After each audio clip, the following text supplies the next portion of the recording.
Magandang tanghali mga kabay. So ito yung pangalawa ko na repair sa araw na ito. 39563 letter E. Ganun pa rin yung job number. Ang model ito mga kabay dito 5032. Ito po yung rotary hammer ng DeWalt na 2 mode. Ibig sabihin ng 2 mode mga kabay ay drill tsaka hammer lang po siya. Wala siyang chipping. So yan mga kabay, papaandarin natin. Mabagal yung andar mga kabay, tapos nangangamoy sunog. Ayan. Papakita natin kung gaano siya kasiklab.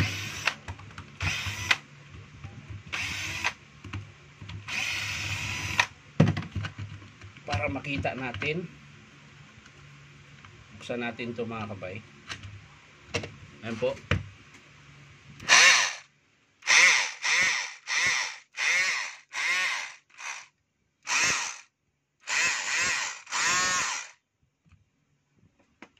Pigil po yung andar niya, tapos masiklab po siya.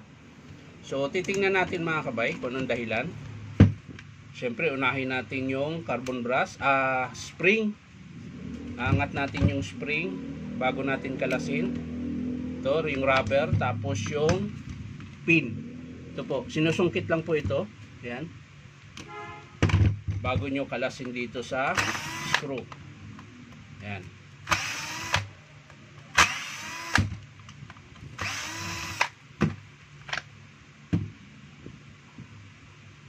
So ayan mga kabay, basag din yung pan. Tapos ayan po. Kaya po siya mabagal. Ayan. Mapapansin nyo yung wire putol. Tapos yung kanyang commutator ay sira din po. Ayan po. Kaya po siya mabagal. Tapos sobrang init to. So sa field coil niya mga kabay, natural lang yan mag-init dahil sira po yung armature niya. So okay pa naman yung field coil niya. Ayan. So ito po yung dahilan kung bakit mabagal yung ikot tapos amoy sunog. So tingnan natin dito sa kanyang mga kabay, lever. Ayan.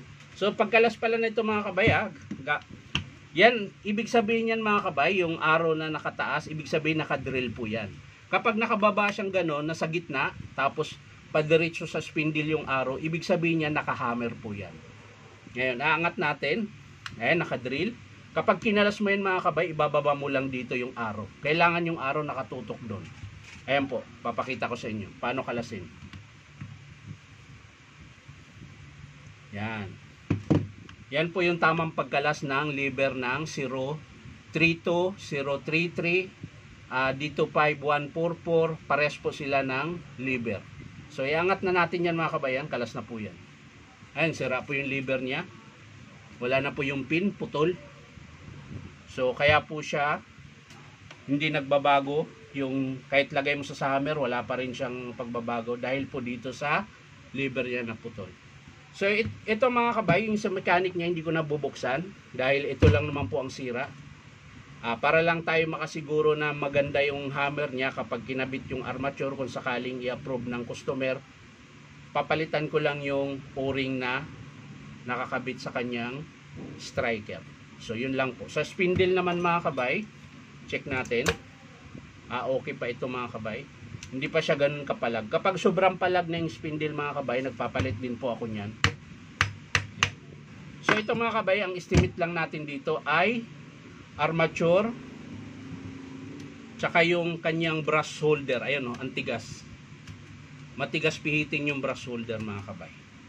So ang papalitan nito, armature, brush holder, lever, tsaka o-ring. Ayan. So babalik na lang natin mga kabay. Sa pagbalik, ganun din ulit ang gagawin nyo. Ayan. Susuksok nyo lang yan. Tapos hihigpitan. Nawala yung screw na isa. Ayun. Tapos yung lever, ayan. Kung paano nyo kinalas, ganun din pagbalik. Yung arrow nakatutok doon. Tapos gamit lang kayo ng plies. Yan, ganyan lang para maglaksa. Yan, pag tumunog, okay na yon. Tapos, balik natin yung pin. Binaklas natin kanina. Ayan. Tinutusok lang yan dyan mga kabayan. Ayan. Tapos, didiinan nyo lang.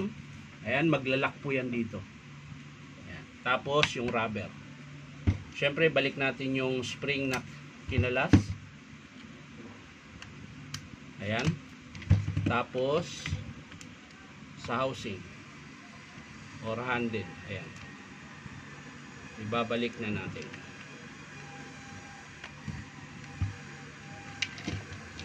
Takip na rin natin. Ayan. Sa mga gusto magpa-repair mga kabay, punta lang kayo dito sa Powerman Hardware, 530 T. Alonso, Santa Cruz, Manila. Hanapin nyo lang po yung DeWalt na signboard. Ayan.